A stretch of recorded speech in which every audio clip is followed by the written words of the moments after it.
Have you ever wondered how electricity works? It's like a magical force that illuminates our world, turning the darkness into light, bringing our gadgets to life and making everyday tasks a breeze. But what really is electricity, you ask? Well, in the simplest terms, electricity is a form of energy. It comes from the presence of charged particles. Imagine these particles to be like tiny invisible powerhouses, each carrying a small packet of energy. When these particles move around, they create this energy that we call electricity.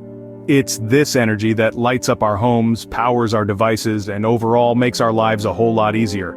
Think about your favorite video game, your refrigerator keeping your ice cream cold, or the lights in your house. All these things work because of the magic of electricity. So, that's a brief intro about electricity. But how does it actually work? To understand electricity, we first need to grasp the idea of an electric circuit. Now, imagine a circuit as a closed loop, like a racetrack. The electricity zooms around this track, doing its job as it goes. It's quite similar to how water flows in a pipe. If the pipe is open at both ends, forming a loop, the water will keep flowing. But what happens if there's a break in the pipe? The water stops, right? That's exactly what happens in an electric circuit as well.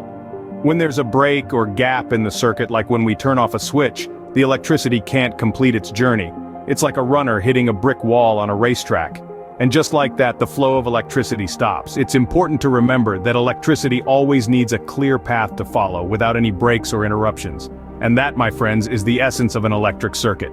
Just like water, electricity needs a clear path to follow. That's an electric circuit for you. But how does electricity move around the circuit? It's all because of something called conductors. Now, conductors are a fascinating bunch.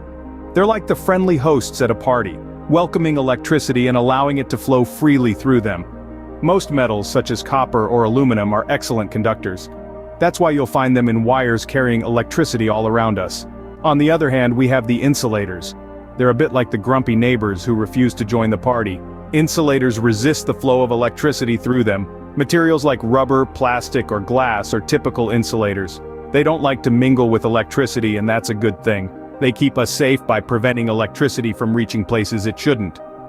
Conductors and insulators together form a perfect team. The conductors invite the electricity to flow, while the insulators control and direct its path, ensuring it only goes where it's needed. So, conductors and insulators play a vital role in controlling where electricity goes.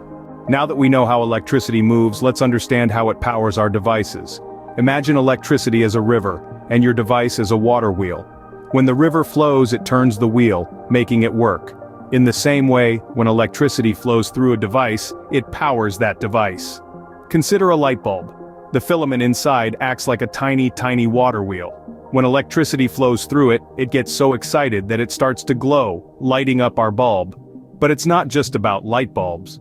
From the tiniest watch batteries to the largest power plants, electricity is the invisible force that breathes life into our devices.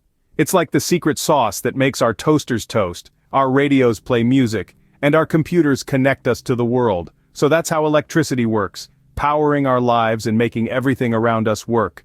Amazing, isn't it?